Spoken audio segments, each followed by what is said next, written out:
Assalamualaikum warahmatullahi taala wabarakatuh. A'udzu billahi minasyaitonir rajim. Bismillahirrahmanirrahim. Alhamdulillahi rabbil alamin wassalatu wassalamu ala asyrafil anbiya'i wal mursalin sayyidina Muhammadin wa ala alihi wa sahbihi ajma'in. Allahumma rabbi shrah li sadri wa yassir li amri wahlul 'uqdatam min lisani yafqahu qawli. ولا حول ولا قوة إلا بالله العلي العظيم. اللهم انفعنا بما علمتنا وعلمنا ما ينفعنا وعلمنا ما جهلنا وذكرنا ما نسينا. اللهم يسر ولا تعسر رب تمم بالخير. اللهم افتح علينا فتوح العارفين وفقنا توفيق الصالحين. اللهم لا سهل إلا ما جعلته سهلا وأنت تجعل الحزن إذا شئت سهلا. InsyaAllah kita sambung balik pengajian kitab Bulughul Maram yang dikarang oleh Al-Imam Al-Hafidh Ibn Hajar Al-Asqalani rahimahullahu subhanahu wa ta'ala wa nafa'ana Allahu bi'ulumihi fid daraini amin. Kita hadis yang ke-696 daripada kitab Bulughul Maram. Katanya wa an Ibn Abbas radhiyallahu anhuma qala rukhisa lish-shaykhil kabiri an yuftir wa yut'ima an kulli yawmin miskina wa la qada'a alayhi. Rawahu ad-Daraqutni wal Hakim wa sahhaha. Maksudnya daripada Ibnu Abbas radhiyallahu taala anhuma, katanya telah diberi rukhsah. Maksud rukhsah ni adalah kelonggaran. Telah diberi keringanan kepada seorang yang tua untuk berbuka. Namun harus memberi makan seorang miskin untuk setiap hari yang ditinggalkannya. Dan tidak ada qada baginya. Hadis riwayat Imam Ad-Daraqutni dan Imam Hakim An-Naisaburi. Dan kedua-dua ulama hadis ini menilai hadis ini sebagai hadis sahih. Muslimin muslimat yang dirahmati oleh Allah Subhanahu wa taala. Abdullah bin Abbas radhiyallahu taala anhuma dia menceritakan kepada kita tentang hukum berkenaan dengan orang tua. Jadi orang hak yang tua, hak yang tidak mampu untuk berpuasa, maka tidak diwajibkan kepada dia berpuasa walaupun dia adalah mukallaf. Jadi orang tua, hak yang berakal, dia mukallaf sebenarnya. Tetapi oleh kerana puasa ni, dia syarat wajib puasa, dia ada tambah mampu untuk berpuasa. Kerana puasa ni dak makan, dak minum. Bukan semua orang mampu. Maka di sana ada orang hak yang tidak mampu untuk berpuasa. Sebagai contoh, orang lelaki yang tua, yang lanjut usia, ataupun perempuan yang lanjut usia. Maka ketika tu boleh mereka berbuka, dan apa hak yang diwajibkan kepada mereka adalah memberi makan ataupun bayar fidyah setiap hari kepada orang miskin, dan tidak wajib mereka itu qada balik puasa yang ditinggalkan. Muslimin muslimat yang dirahmati oleh Allah Subhanahu wa taala. Jadi berpandukan kepada hadis ini bahawasanya orang tua hak yang tidak mampu untuk berpuasa, yang pertama tidak diwajibkan kepada dia berpuasa. Kerana antara syarat wajib berpuasa adalah mesti kena mampu berpuasa. Yang pertama. Yang keduanya, apabila dia tidak berpuasa disebabkan penyakit tua, kalau kita suruh dia qada, dia tidak mampu qada. Kerana orang tua ni semakin hari semakin tua. Dia bukan semakin hari semakin muda. Sebab kita duduk atas dunia begitu. Kita bukan duduk dalam syurga muda belaka. Muda kekal muda. Kita bukan duduk dalam syurga. Kita duduk atas dunia ni, orang yang muda akan jadi tua, orang tua akan lebih lagi tua. Jadi kalau orang tua tu tahun ni dak orok, tahun depan kau dak orok, tahun depan tu kau dak orok sebab kau lanjut usia. Jadi apabila dia saat ni tu akan datang kau dak orok, maka tidak boleh kita suruh mewajibkan kepada dia qada balik puasa tersebut. Jadi pada asalnya orang yang tinggal puasa kerana sakit diwajibkan kepada dia qada balik, itu pada asal. Sebab itulah Allah Taala kata dalam Quran, faman kana minkum maridan aw ala safarin fa'iddatum min ayyamin ukhra. Sesiapa hak yang sakit di kalangan kamu, orang hak yang bermusafir, apabila dia berbuka, maka wajib dia kena berpuasa bilangan hari-hari yang lain. Dia kena qada balik puasa dia. Tinggal puasa kerana sakit, wajib kena qada balik puasa tersebut. Orang tua ni, dia sakit jugalah, sakit tua. Tak boleh nak puasa, darah nak puasa. Tapi kalau kita suruh qada akan datang pun tak ada faedah pun. Sebab dia kohar lama, kohar darah. Maka benda hak yang perlu dibuat ketika dia tidak wajib berpuasa dan tidak boleh dia qada balik puasa dia, apa hak yang wajib dibuat oleh dia? Apa hak yang wajib dibuat oleh dia adalah wajib dia kena bagi makan setiap hari kepada seorang orang miskin. Setiap hari dia kena bagi makan kepada seorang miskin. Cakap kita benda kena bayar fidyah.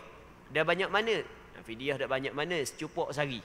Kena bagi secupok kepada fakir miskin sebagai fidyah, dia tinggal puasa. Muslimin muslimat yang dirahmati oleh Allah Subhanahu wa taala.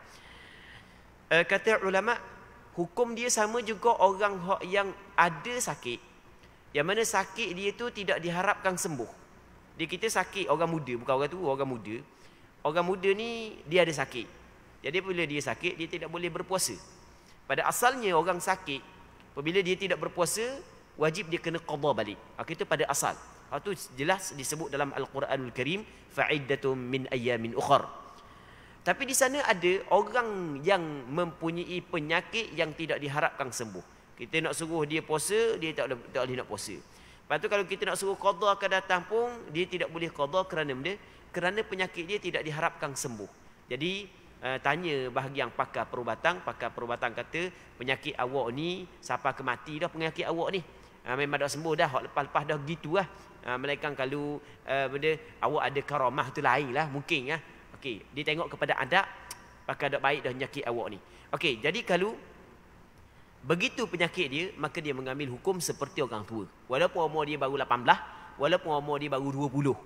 Jadi umur 20 tapi sakit. Zaman kita kan macam-macam sakit kan. Jadi umur 20 tapi sakit. Sakit itu tidak diharapkan sembuh. Nasallallahu salamata wal afiyah. Maka tidak diwajibkan kepada dia berpuasa kerana dia tidak mampu. Lepas tu yang keduanya, tidak diwajibkan dia qada kerana penyakit dia tidak diharapkan sembuh. Yang ketiganya, apa yang diwajibkan kepada dia adalah bayar fidyah. Banyak mana fidyah? Sehari secupok. Bagi kepada siapa fidyah? Bagi kepada fakir miskin. Sebab tengok dalam hadis ni menyebut wa yut'ima an kulli yawmin miskina. Dia kena beri makan setiap hari kepada orang miskin. Begitu juga dalam Al-Quranul Karim Allah Subhanahu wa taala menyebut wa 'alal ladzina yutiqunahu fidyatun ta'amu miskin. Maksudnya di atas orang yang tidak mampu. Wa 'alal ladzina yutiqunahu, ada penafsiran wa 'alal ladzina yutiqunahu ay wa 'alal ladzina la yutiqunahu. Sebagai contoh Imam As-Suyuti dalam tafsir Jalalain ditafsir begitu. Menjadi kewajipan kepada orang yang tidak mampu untuk berpuasa adalah membayar fidyah sebagai makanan kepada orang miskin. Jadi kita kena ingat fidyah ni ataupun kita cakap benda saluran fidyah dia lain daripada saluran zakat. Saluran zakat dia ada 8 asnaf. Manakala saluran fidyah hanya khusus kepada fakir miskin sahaja. Itu kita kena faham. Sebab masyarakat kita ni kadang-kadang ketika dia nak keluar fidyah, dia pergi cari anak yatim, dia pergi cari ibu tunggal. Baik. Jadi sebenarnya perbuatan tersebut saat itu kadang-kadang betul, kadang-kadang tak betul. Sebab dia tak semesti anak yatim, tak semesti ibu tunggal adalah orang fakir miskin. Kadang-kadang anak yatim dapat saka tu 8 juta. Orang yang nak keluar fidyah 4,000 tak ada. Jadi tidak semesti anak yatim saat itu fakir miskin, tak semesti ibu tunggal tu fakir miskin. Dia tidak boleh kita bagi fidyah kepada anak yatim atas nama anak yatim. Kita tidak boleh bagi fidyah kepada ibu tunggal atas nama ibu tunggal. Tapi kalau kita boleh bagi fidyah kepada anak yatim dan ibu tunggal, andai kata dia adalah fakir miskin. Itu kita kena faham, muslimin muslimat yang dirahmati oleh Allah Subhanahu wa taala. Sebab banyak masyarakat kita tidak tahu lagi permasalahan ni. Jadi kalau bab zakat ke, kalau bab fidyah ke, mula cari anak yatim, cari ibu tunggal. Sebenarnya itu adalah satu kesilapan yang perlu diperbetulkan, perlu diperbaiki. Kerana kita kena ingat bahawasanya tidak ada asnaf yang nama dia anak yatim dan nama dia adalah ibu tunggal. Sama ada dalam bab zakat ataupun dalam bab fidyah. Baik, fidyah hanya dua saja, fakir dan miskin. Fakir dan miskin saja yang boleh kita salurkan fidyah. Sebab Allah Taala kata begitu dalam Quran, wa 'alal ladzina yutiqunahu fidyatun ta'amu miskin, sebagai makanan kepada orang miskin. Begitu juga dalam hadis yang diriwayat daripada Abdullah bin Abbas, wa yut'imu an kulli yaumin miskina. Oleh kerana disebut miskin sahaja, maka kata ulama saluran fidyah hanya untuk miskin sahaja. Manakala fakir ni dia lebih teruk daripada miskin. Jadi kalau orang miskin boleh bagi fidyah, maka orang fakir lebih lagi boleh bagi, kerana orang fakir dia lebih teruk daripada orang miskin. Muslimin muslimat yang dirahmati oleh Allah Subhanahu wa taala. Jadi hamba ulang sekali lagi, fidyah ada sebahagian daripada masyarakat kita apabila nak keluar fidyah puasa dia terus cari anak yatim, terus cari ibu tunggal. Ini adalah satu kesilapan. Ini tak betul. Kita kena khabar gitu, tak betul. Biar kejut sikit. Ya, kalau lagi tak kejut, lagi tu tak mau baiki kesilapan. Kalau nak bagi juga fidyah saat itu kepada anak yatim ataupun ibu tunggal, pastikan dia saat itu anak yatim dan ibu tunggal dalam kategori fakir miskin. Okey, jelas kan? Tu kita kena faham. Jadi dalam kategori fakir miskin. Kalau dia bukan dalam kategori fakir miskin, maka tidak boleh kita bagi. Sebab kita kena ingat bahawasanya di sana ada ibu tunggal, di sana ada anak yatim, dia bukan fakir miskin. Kerana ibu tunggal tersebut mempunyai harta yang banyak. Begitu juga anak yatim mempunyai harta yang banyak peninggalan daripada ayah dia. Itu kita kena faham. Dia bukan kita bagi atas nama anak yatim, atas nama ibu tunggal, tapi atas nama fakir miskin. Jadi kalau anak yatim tu fakir miskin, ibu tunggal tu fakir miskin, maka dia layak terima. Okey, itu kita kena faham, muslimin muslimat yang dirahmati oleh Allah Subhanahu wa taala. Seterusnya katanya, wa an Abi Hurairah radhiyallahu anhu qala جاء رجل إلى النبي صلى الله عليه وسلم فقال هلكت يا رسول الله قال وما أهلكك قال وقعت على امرأتي في رمضان فقال هل تجد ما تعتق رقبة قال لا قال فهل تستطيع أن تصوم شهرين متتابعين قال لا قال فهل تجد ما تطعم 60 مسكينا قال لا ثم جلس فأتي النبي صلى الله عليه وسلم بعرق فيه تمر فقال تصدق بهذا فقال أعلى أفقر منا فما بين لابتيها أهل بيت أحوج إليه منا فما بين لابتيها أهل بيت أحوج إليه منا فضحك النبي صلى الله عليه وسلم حتى بدت أنيابه ثم قال اذهب فأطعمه أهلك رواه السبعة واللفظ لمسلم. Katanya daripada Abi Hurairah radhiyallahu taala anhu, katanya telah datang oleh seorang lelaki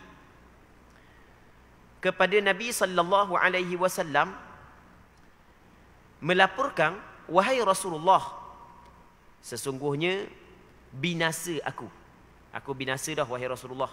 Kata dia, punuh dah aku wahai Rasulullah.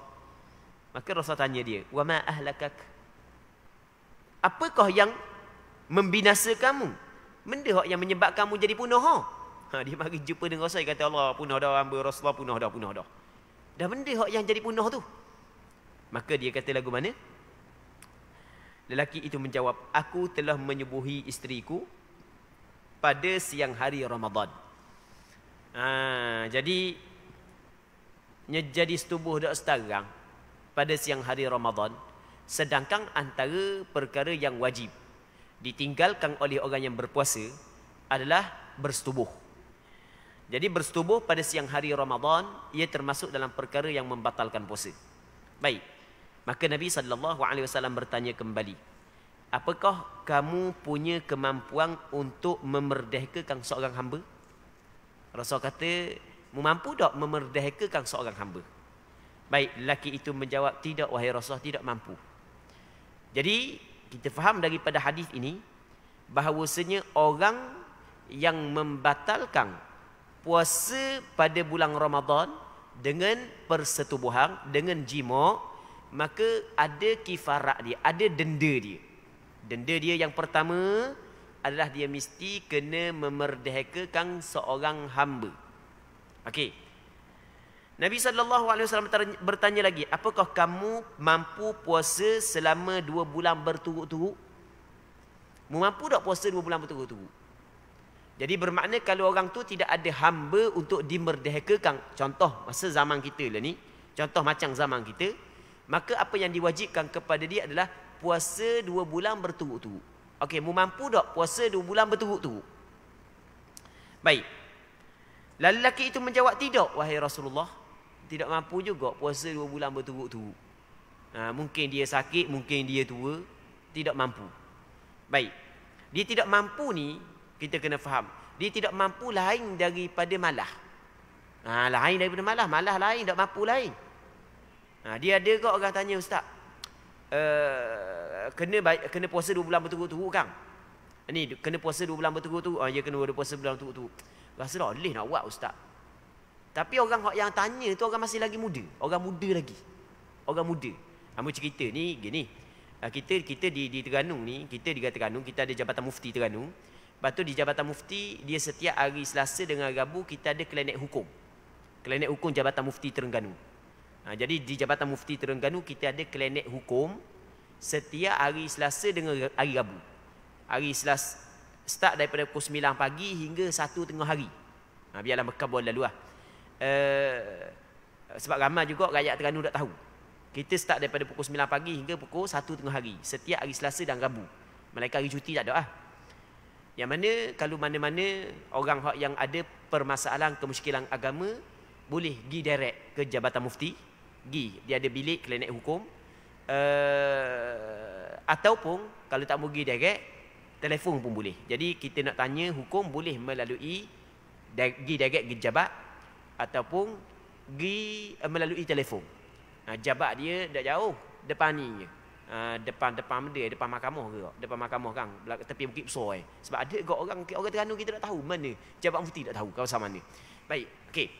Jadi dia ada 2 hari ya, hari Selasa dengan Rabu. Hamba duduk pada hari Rabu. Hari Rabu, hari Selasa Ustaz Talik, hamba pada hari Rabu. Start daripada pukul 9 pagi hingga pukul 1 tengah hari.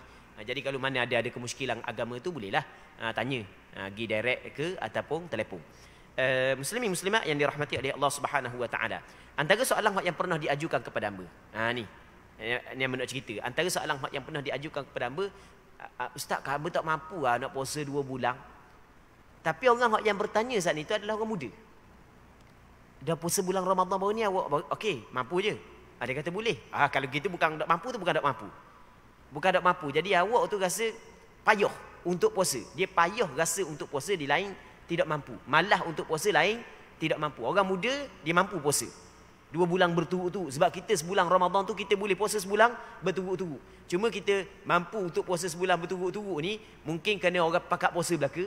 Ataupun kalau nak buka rasa malu kat orang. Tak malu Mana dok buka lagi, dok puasa lagi pasal jala kalau umur 14 tahun, umur 13 tahun dia kira. Ni umur 20 lebih, 30 lebih, mai dok puasa lagi. Jadi kadang-kadang malu kepada orang-orang yang sekitar. Tapi sebenarnya kita mampu sebenarnya kita mampu sebenarnya kalau orang muda lah. Orang muda kalau nak puasa 2 bulan berturut-turut mampu. Kalau orang tua ataupun orang muda yang ada penyakit baru tidak mampu. Okey, kita kena faham tidak mampu lain daripada malah. Lain daripada malah. 2 perkara tu berbeza. Jadi kalau mampu berpuasa 2 bulan berturut-turut, wajib kena puasa 2 bulan berturut-turut. Wajib kena puasa 2 bulan berturut-turut. Dan ada pernah soalan yang diajukan kepada hamba. Dia kata zaman muda-muda dulu, zaman lara dulu, beberapa kali berlaku pada bulan Ramadan. Beberapa kali berlaku pada bulan Ramadan. Biarlah nak buat mana. Baik, lepas daripada tu, dia kata sekarang ni lagu mana nak buat? Okey, yang pertama sekali, sekarang ni kita tidak ada hamba yang boleh kita merdekakan. Maka berpindah kepada puasa 2 bulan berturut-turut. Kalau sekali berlaku 2 bulan berturut-turut. Kalau 2 kali 4 bulan. Tapi kita hak yang buat 2 bulan berturut-turut. 2 bulan, lepas tu 2 bulan berturut-turut. 4 bulan tak mesti berturut-turut. Dia hak yang 2 bulan, 2 bulan. Kalau 3 kali kena 6 bulan puasa. Tapi 2 bulan berturut-turut, 2 bulan berturut-turut, 2 bulan berturut-turut. Baik. Masa tu hamba tengah-tengah lara lagi. Tak kira tengah lara ke, tak tengah lara ke. hukum tetap hukum. Okey, itu yang pertama. Tapi apabila ada keinginan dalam hati untuk perbaiki balik kesilapan kita, sebenarnya itu adalah anugerah daripada Allah Subhanahu Wa Taala. Itu sebenarnya adalah anugerah yang Allah Taala bagi kepada kita. Sebenarnya itu adalah kebaikan yang besar yang Allah Taala bagi kepada kita. Ada terdetik dalam hati untuk membaiki balik kesilapan kita. Baik. Muslimin muslimat yang dirahmati oleh Allah Subhanahu Wa Taala. Seterusnya, apakah kamu mempunyai, apabila Rasul kata dia mampu tak berpuasa 2 bulan berturut-turut, dia kata tak mampu Rasulullah. Lepas daripada tu, Rasul tanya dia pula, apakah kamu mempunyai kemampuan untuk memberi makan 60 orang miskin? Boleh tak? Mu mampu tak nak bagi makan kepada 60 orang miskin? Baik, 60 orang miskin bagi makan. Bagi makan, okay, bagi nasi ataupun bagi beras lah. Kita kata bagi beras secupuk seorang. Jadi tidak boleh bagi 60 cupuk sana itu kepada seorang fakir miskin. Tak boleh, dia macam zakat. Dia kena bagi kepada 60 orang miskin. Sebab begitu disebut dalam hadis. Kena bagi makan kepada 60 orang miskin. Cari lah. Tak ada kampung ni, cari kampung sebelah. Cari lah. Tapi orang yang betul-betul bertaubat, orang yang betul-betul insaf, pasti dia akan berusaha untuk menghilangkan ataupun untuk membayar benda hutang dia kepada Allah Subhanahu Wa Taala. Tapi orang yang abaikan, orang pejang mata, wak dak layang, orang yang bukan betul-betul insaf. Orang yang betul-betul insaf, orang yang mempunyai mata hati, oleh kerana dia melihat hutang dengan Allah, nanti takut jumpa dengan Allah Subhanahu Wa Taala, Allah Taala tuntut hutang dia, Allah susah dia. Duk mikir susah gitu. Jadi dia akan usaha untuk buat, untuk menyelesaikan, untuk menjelaskan hutang dengan Allah Subhanahu Wa Taala. Okey, dak cukup orang kampung kita, cari orang kampung sebelah. Dak cukup orang kampung sebelah, cari orang kampung sebelah tu. Lah ni dak payah lah ni. Pergi masjid je mudah. Tanya benda tok imam di masjid. Okey, masjid ni berapa orang? Ataupun jumpa dengan benda JPKK ke, kampung ni berapa orang fakir miskin? Hamba nak tahu nama sikit Demo nak buat benda? Adalah tu. Ada khabar demo. Adalah. Takkan nak khabar hamba 4 kali setubuh bulan Ramadan. Komang gitu. Jadi dak khabar tak apa.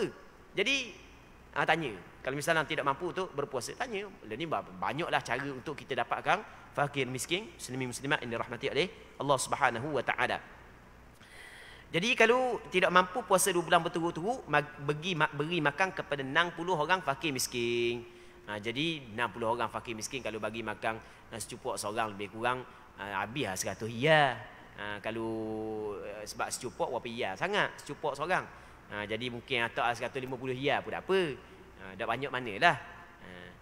Lepas tu Rasul tanya, mampu tak bagi makan kepada 60 orang fakir miskin Lelaki itu kembali menjawab, tidak. Allah tak mampu juga. Jadi dia orang miskin.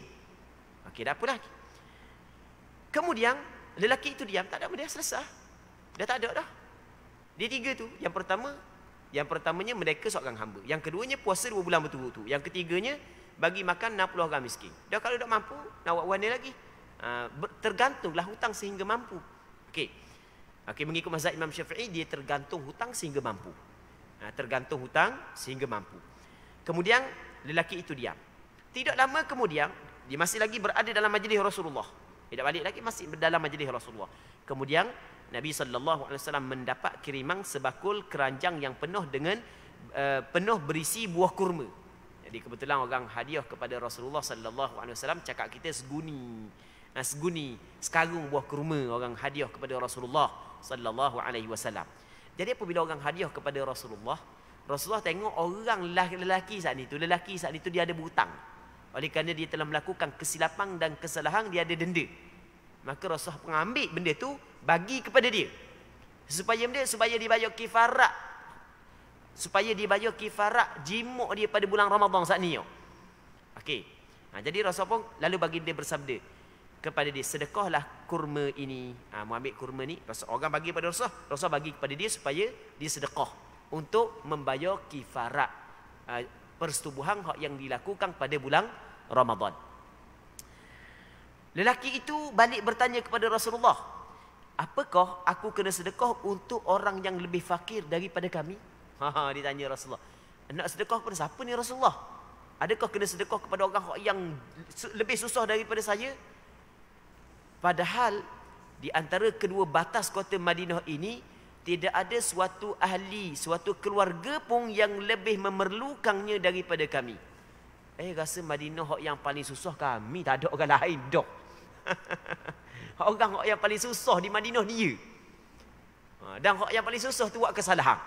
Jadi Rasulullah sallallahu alaihi wasallam tertawa sehingga gigi seri baginda kelihatan. Ni gigi kan kita kalau kita suka kan, ada nampak gigi dipanggil gigi di asal anyab adalah gigi taring. Gigi hak yang ketika kita suka nampak gigi gerahang nampak. Siapa ke nampak gigi Rasulullah sallallahu alaihi wasallam suka ke dia. Tak usah kata Rasulullah, kita pun suka kan. Jadi Allah suka sungguh. Dia orang hak yang paling susah, dia hak yang pula melakukan kesalahan pada bulan Ramadan. Kalau kata Rasul, kalau begitu bawa pulanglah kurma ini dan beri makanlah keluargamu dengannya. Gitu buat balik buat balik rumah makan ke anak-anak dia, anak bini lah. Kalau mu hak yang paling susah juga. Baik. Jadi hadis ini diriwayat oleh 7 orang ulama hadis. Cuma teks hadis ni, lafaz hadis ni adalah lafaz menurut riwayat Imam Muslim. Jadi hadis ini dikeluarkan oleh Imam Bukhari dalam kitab sahihnya, dikeluarkan oleh Imam Muslim dalam kitab sahihnya, dikeluarkan oleh Imam Abu Dawud, Imam Tirmizi, Imam An-Nasai, Imam Ibn Majah dan Imam Ahmad bin Hanbal mengeluarkan hadis ini juga dalam kitab mereka masing-masing. Muslimin muslimat yang dirahmati oleh Allah Subhanahu wa taala. Maka berpandukan kepada hadis ini, muslimin muslimat yang dirahmati oleh Allah Subhanahu wa taala, kata ulama, yang pertama, orang yang berjima dengan sengaja pada bulan Ramadan, dia termasuk dalam dosa besar. Jima dengan sengaja pada bulan Ramadan bagi orang yang diwajibkan kepada dia berpuasa. Jima dengan sengaja pada bulan Ramadan bagi orang yang diwajibkan kepada dia berpuasa, dia termasuk dalam dosa besar. Dia tidak boleh berjima membatalkan puasa dengan persetubuhan pada bulan Ramadan bagi orang yang wajib ke atasnya berpuasa. Jadi apabila dia berjima' tersebut dosa besar, maka yang pertama wajib dia kena bertaubat. Wajib dia kena bertaubat. Wa tubu ilallahi jami'an. Hendaklah kamu bertaubat kepada Allah. Jadi wajib kena bertaubat. Wajib dia kena menyesal di atas perbuatan dia. Jangan suka pula. Allahnya suka buat dia pergi kedai kopi. Allah kena aku hari ni. Belam-belam nak suka. Allahnya setubuh dah setarang dengan bini aku. Bini aku layang pula. Buat cerita pula kedai kopi. Hak tu dosa. Hak tu tidak dibolehkan. Mesti mung kena menyesal. Sebab kata Rasulullah sallallahu alaihi wasallam, an-nadmu taubah. Menyesal itu taubat. Dia ada juga jenis orang lagu tu. Dah lah buat dosa. Dia suka pula dengan buat dosa. Allah Ta'ala tutup kesalahan dia. Dia buat dosa, tiba-tiba dia zahirkan kepada orang ramai-ramai. Hak tu lebih lagi berdosa. Golongan tersebut payah Allah Subhanahu Wa Ta'ala nak ampung dosa dia. Sebab dia pergi dedahkan dosa dia kepada orang ramai. Baik. Jadi yang pertama kena menyesal. Mesti kena menyesal. Lepas tu tekad dalam hati tidak akan mengulangi perbuatan tersebut. Dan tinggalkan. Bukan setakat menyesal, bukan setakat tekad dalam hati untuk tidak melakukan perbuatan tersebut. Jangan buat sungguh. Esok jangan buat, lusa jangan buat, puasa akan datang jangan buat. Okey, mesti dia kena bertaubat. Puasa dia batal, wajib dia kena qada balik puasa hari tersebut. Okey, wajib dia kena qada balik puasa hari tersebut. Adakah wajib dia kena bayar kafarah? Kata ulama, wajib bayar kafarah apabila cukup syarat dia. Wajib bayar kafarah apabila cukup syarat dia. Syarat dia yang pertamanya adalah dia membatalkan puasa pada bulan Ramadan dengan persetubuhan. Kalau dia membatalkan puasa dengan benda lain baru dia bersetubuh, mengikut pandangan mazhab Imam Syafi'i, tidak wajib bayar fidyah. Tidak wajib bayar fidyah pula. Tidak wajib bayar kafarah. Maksudnya dia minum air dulu ke, ataupun dia makan nasi dulu ke, baru dia bersetubuh. Maka tidak wajib bayar kafarah. Tapi kena ingat, perbuatan ni adalah dosa besar. Jangan pula kita kata gini, ada juga orang ngajar cakap apa ni? Dia cakap, jadi kalau rasa nak setubuh tu minum air dulu lah. Allah Rabbi. Hal tu ada satu kesilapan yang besar. Benda maksud minum air dulu. Maksud benda minum air dulu. Maksudnya dia telah suruh orang melakukan kemungkaran. Hal tu adalah suatu kesalahan yang besar. Tak boleh. Kita tidak boleh suruh orang melakukan kemungkaran. Apa yang diwajibkan kepada kita benda? Mencegah kemungkaran, menyuruh kepada kebaikan. Minum air dulu. Maksud benda minum air dulu. Kita suruh orang melakukan kemungkaran. Membatalkan puasa dengan sengaja bagi orang yang diwajibkan kepada dia berpuasa, ia termasuk dalam dosa besar. Allah Rabbi. Tapi molek-molek ada cakap, minum air dulu lah. Tak boleh. Minum air duluan ni. Dah minum air dulu batal puasa. Batal puasa. Dah puasa hukum dia benda. Wajib. Kan hukum Islam. Tak boleh kita membatalkan puasa. Jangan ajar benda gitu. Ajar benda gitu seolah kita suruh orang melakukan kemungkaran. Sedangkan kita ni diwajibkan kepada kita cegah kemungkaran. Man ra'a minkum munkaran falyughayyirhu biyadi. Sesiapa yang mengetahui, ra'a dengan makna alima. Sesiapa yang mengetahui kemungkaran di kalangan kamu, maka hendaklah dia ubah dengan tangan. Fa illam yastati' fa bilisani. Kalau dia tidak mampu maka ubah dengan mulut. Fa illam yastati' fa biqalbi. Kalau tidak mampu maka ubah dengan hati. Tak boleh suruh pula. Pandai pulaknya suruh. Sedangkan hak tu kemungkaran. Tu tak kena, hak tu salah sebenarnya. Muslimin muslimat yang dirahmati oleh Allah Subhanahu wa taala. Ketika kita bincang hukum kalau dia saat ni tu minum air dulu, makan nasi dulu baru dia setubuh, maka gugur kifarat. Bukanlah maksud kita suruh dia makan air, bukan kita suruh dia minum air, bukan kita suruh dia makan nasi dulu, bukan. Kita nak cerita tentang kifarat ni, bukan kita suruh perkara tersebut. Maksudnya kalau dia minum air, dia membatalkan puasa bukan dengan persetubuhan, tapi dengan perbuatan yang lain, minum air ke makan dulu ke, maka tidak wajib dia bayar kafarah. Kerana yang wajib bayar kafarah adalah orang yang membatal puasa pada bulan Ramadan dengan bersetubuh. Kalau dia batal puasa dengan benda lain, maka tidak wajib bayar kafarah. Kita kena ingat perbincangan kita bukan boleh minum air, bukan boleh makan nasi sebelum daripada bersetubuh pada bulan Ramadan, bukan.